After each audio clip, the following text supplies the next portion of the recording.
తెలంగాణ రాష్ట్ర ప్రభుత్వం మహిళలకు ఇచ్చిన హామీలను వెంటనే అమలు చేయాలని అఖిల భారత ప్రజాతంత్ర మహిళా సంఘం జిల్లా ప్రధాన కార్యదర్శి పాలడుగు ప్రభావతి డిమాండ్ చేశారు. మహిళల సమస్యలపై ఉద్యమాలు, పోరాటాలు చేస్తామని అన్నారు. శనివారం నల్గొండలోని దొడ్డి కొమరయ్య భవనంలో ఐద్వా జిల్లా ఆఫీస్ బేరర్ల సమావేశం జిల్లా అధ్యక్షురాలు పోలేబోయిన వరలక్ష్మి అధ్యక్షతన జరిగింది. ఈ సందర్భంగా ఐద్వా జిల్లా ప్రధాన కార్యదర్శి పాలడుగు ప్రభావతి మాట్లాడుతూ రాష్ట్ర ప్రభుత్వం ప్రతి మహిళకు నెలకు 2,500 రూపాయలు చెల్లిస్తామని ఎన్నికల సమయంలో హామీ ఇచ్చిందని, కానీ ఇప్పటి వరకు అమలు కాలేదని ఆవేదన వ్యక్తం చేశారు. కళ్యాణ లక్ష్మి ద్వారా 1,00,000 రూపాయలతో పాటు తులం బంగారం ఇవ్వాలని చెప్పిన హామీ కూడా మరిచిపోయారని అన్నారు. అర్హత ఉన్న ప్రతి కుటుంబానికి ఇందిరమ్మ ఇండ్లు మంజూరు చేయాలని, విద్య, వైద్యం ఉచితంగా అందించాలని అన్నారు. ఈ సమావేశంలో రాష్ట్ర కమిటీ సభ్యులు కొండ అనురాధ, జిట్టా సరోజ, జిల్లా ఆఫీస్ బేరర్లు ఎండి సుల్తానా, దామిర లక్ష్మి తదితరులు పాల్గొన్నారు. ఐద్వా జిల్లా ఆఫీస్ బేరర్ సమావేశం నిర్వహించడం జరుగుతూ ఉంది. ఐద్వా ఆధ్వర్యంలో జిల్లా వ్యాప్తంగా చూసినట్టయితే అనేక సమస్యలు మా దృష్టికి రావడం జరిగింది. మరి రాష్ట్ర ప్రభుత్వం ప్రవేశపెట్టిన పథకాలు ఇంప్లిమెంట్ కాలేదని చెప్పేసి ప్రజలు చెప్తా ఉన్నారు. ఈరోజు ఇందిరమ్మ ఇండ్లని చెప్పేసి ఇందిరమ్మ ఇండ్లకు సంబంధించిన దాంట్లో అర్హత కలిగిన వాళ్ళందరికీ ఇండ్లు ఇవ్వాలని చెప్పేసి మేము డిమాండ్ చేస్తూ ఉన్నాం. కానీ కొంతమందికి మాత్రమే ఇస్తూ ఉన్నారు. అది కాంగ్రెస్కు సంబంధించిన కార్యకర్తలకు, వాళ్ళకు సంబంధించిన వాళ్ళకే ఇస్తూ ఉన్నారు. కానీ అర్హత కలిగిన వాళ్ళందరికీ కూడా ఇవ్వాలని చెప్పేసి మేము డిమాండ్ చేస్తూ ఉన్నాం.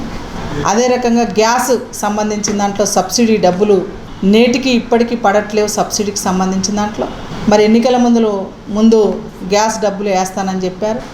మహిళలకు 2,500 రూపాయలు ఇస్తానని చెప్పాడు. ఇప్పటి వరకు ఇవ్వని పరిస్థితి. అదే రకంగా చూసినట్టయితే గర్భిణీ స్త్రీలకు న్యూట్రిషన్ ఫుడ్డు ఇప్పటివరకు అందట్లేదు. అది ఆగిపోయిన పరిస్థితి. ఆరోగ్యంగా ఉండాలంటే ఫుడ్డును అందించాలి. తర్వాత గతంలో కేసీఆర్ కిట్ ఇచ్చేది. ఆ కిట్ని కూడా మరి ఇప్పటికీ గర్భిణీ స్త్రీలకు ఎక్కడ కూడా ఇచ్చే పరిస్థితి లేదు. హాస్పిటళ్ళలో జిల్లా వ్యాప్తంగా 17 హాస్పిటళ్ళల్లో మేము సర్వే చేస్తే అనేక సమస్యలు వచ్చాయి. తర్వాత ఆ మందుల కొరత ఉన్నది, డాక్టర్ల కొరత ఉన్నది, సిబ్బంది కొరత ఉన్నది. ఇది వెంటనే ఫిలప్ చేయాలని చెప్పేసి మేము ప్రభుత్వాన్ని డిమాండ్ చేస్తా ఉన్నాం. అదే రకంగా చూసినట్టయితే ఇప్పటికి నేటికి వైన్స్ షాపులు కానీ, మద్యం కానీ ఏరులై పారుతున్న పరిస్థితి కనపడతా ఉంది. మరి నిన్న మొన్న ప్రకటనలు వస్తూ ఉన్నాయి, ఊరికో వైన్స్ షాప్ పెడతానని చెప్పేసి చెప్తా ఉన్న పరిస్థితి కనపడతా ఉంది. ఇప్పటికే మహిళలు తాగొచ్చిన భర్తలతోటి ఎంతో ఇబ్బందులు పడుతూ ఉన్నారు. ప్రజలకు అందుబాటులో తెస్తూ ఉంది. ప్రజలు మహిళల ఇబ్బందుల్ని అర్థం చేసుకునే పరిస్థితి ఈరోజున్న ప్రభుత్వాలకు లేదు.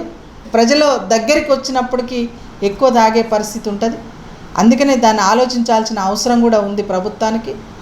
ఇలా సరైన ఫుడ్ తినలేక మహిళలు ధరలు విపరీతంగా పెరిగి పని లేక ఇలా రక్తహీనతకు గురవుతున్న పరిస్థితి కనపడతా ఉంది. అందుకనే ధరలు నియంత్రించాలి, ప్రజలకు, మహిళలకు అందుబాటులో సౌకర్యాలని కల్పించాలి, ఈ మద్యాన్ని కూడా దశల వారీగా నియంత్రించాలి అని చెప్పేసి మేము డిమాండ్ చేస్తా ఉన్నాం.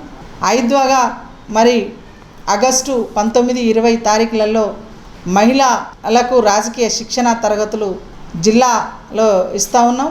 జిల్లా వ్యాప్తంగా మండలంలో ముఖ్యమైన క్యాడర్కు ఈ రాజకీయ శిక్షణ తరగతులు ఉపయోగపడతాయి. మహిళల్ని చైతన్యవంతం చేయడం కోసం ఈ రాజకీయ శిక్షణ తరగతులు పెడతాను. ఈ తరగతులకు మహిళలు క్యాడర్ని హాజరు కావాల్సిందిగా కోరుతాను. ఈరోజు ఐద్వా ఆధ్వర్యంలో ఆఫీస్ బేరర్ సమావేశం జరుపుకుంటున్నాం. ఈ సమావేశంలో తీసుకున్న ఇప్పుడు రేపు 4వ తారీఖు జిల్లా రాష్ట్ర వర్క్షాప్ ఉన్నది. 19, 20 వచ్చేసి జిల్లా క్లాసులు ఉన్నాయి. ఈ క్లాసులకు అన్ని మండలాల నుంచి మహిళలందరూ కూడా రావాలి. రాజకీయ శిక్షణ తరగతులలో వాళ్లకు మెరుగైన శిక్షణలు ఇవ్వటం జరుగుతున్నది. ఈ సమస్యలన్నిటి మీదుగా ఎలా ఎదుర్కోవాలనే దాని మీద ఉంటుంది క్లాస్ మొత్తం కూడా. అందుకోసమే మహిళలందరూ కూడా వచ్చి ఈ రాజకీయ శిక్షణ తరగతులు జయప్రదం చేయాలి. పోలీస్ యంత్రాంగం కూడా ప్రతి మహిళా డిగ్రీ కాలేజీ కానివ్వండి, ఒక స్కూల్స్ దగ్గర కానీ పోలీస్ సెక్యూరిటీ ఉండాలి.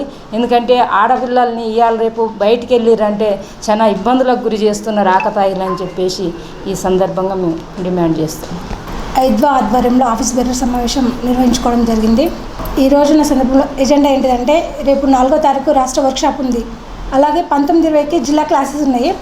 అంటే మహిళలను ఏ విధంగా అభివృద్ధి చేయాలి, మహిళలు అనుభవిస్తున్న సమస్యలకు ఎలాంటి పరిష్కారం చేయాలనేసి వాళ్ళకు క్లాసులు ఇవ్వడం జరుగుతుంది. అలాగే ప్లస్ మహిళలకు ఏంటంటే సీఎం గారు 6 వాగ్దానాలు ఇచ్చి వచ్చినారు, కానీ అందులో బస్సు ఒకటి ఫ్రీగా ఇచ్చినారు, కరెంట్ ఒకటి ఫ్రీగా ఇచ్చినట్టు, కానీ గ్యాస్ సబ్సిడీ రాక ఇప్పటికీ 2-3 సంవత్సరాలను గ్యాస్ సబ్సిడీ రావట్లేదని ప్రతి ఊర్లో వాళ్ళు చెప్తున్నారు. అందులో ఒకటి ప్రతి నెల మహిళలకు 2500 ఇస్తామని అన్నారు, కానీ ఎక్కడ కూడా రాని పరిస్థితి ఉంది. పెళ్ళైన వారికి ₹1,00,000 కాదు, తులం బంగారమే పెడుతున్నారు. కానీ ఇప్పుడు పెళ్ళైన వారికి తులం బంగారం కాదు, అసలు అది కూడా లేకుండా చాలామంది ఇబ్బంది పడుతున్నారు. లేబరర్స్ చూస్తే వాళ్ళు చాలామంది హత్యకు గురైన వాళ్ళు, యాక్సిడెంట్ అయిన వాళ్ళు, చనిపోయిన వాళ్ళు చాలామంది లేబర్ కార్డులలో కూడా చాలామంది పిటిషన్లు ఇచ్చినా కానీ అక్కడ వాళ్ళకి రాని 4 సంవత్సరాల నుంచి వాళ్ళకి రాకుండా పరిస్థితి ఉంది. అంటే మేము ప్రతి గ్రామంలో పోయి అక్కడ చూస్తే వాళ్ళు చెప్తున్నారు మాకు ఇన్ని సమస్యలు ఉన్నాయి, కానీ ఇప్పుడు వచ్చిన ప్రభుత్వం మహిళలకు మేము మంచిగా చూస్తున్నామని చెప్తున్నారు, కానీ మాకు ఎక్కడ మంచిగా లేని పరిస్థితిలో ఇప్పుడు మేము ఉన్నామని చెప్తున్నారు. కాబట్టి ఇప్పుడున్న ప్రభుత్వం ఎమ్మటే మహిళలందరికీ మేలు చేయాలని మేము డిమాండ్ చేస్తున్నాము.